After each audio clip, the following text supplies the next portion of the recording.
आपल्या देशाची राजधानी म्हणजे दिल्ली, त्यामध्ये अचानक असं काय घडलं ते माहीत करून घेऊया. व्हिडिओ शेवटपर्यंत बघा.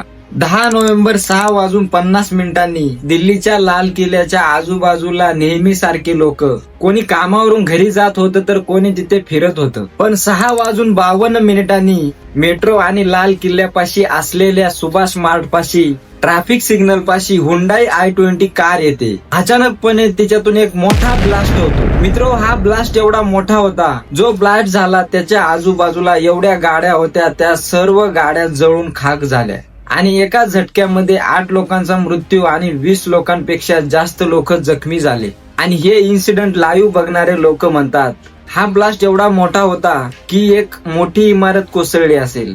पण मित्रो, विचार करण्यासारखी गोष्ट आहे, आपल्या देशामध्ये जेव्हा जेव्हा इलेक्शन जवळ येतात अशा घटना का होतात? ह्याला जिम्मेदार कोण आहे? तुम्हाला काय वाटतं मित्रो? कमेंट मध्ये नक्की सांगा. भेटूया पुढच्या व्हिडिओत. धन्यवाद.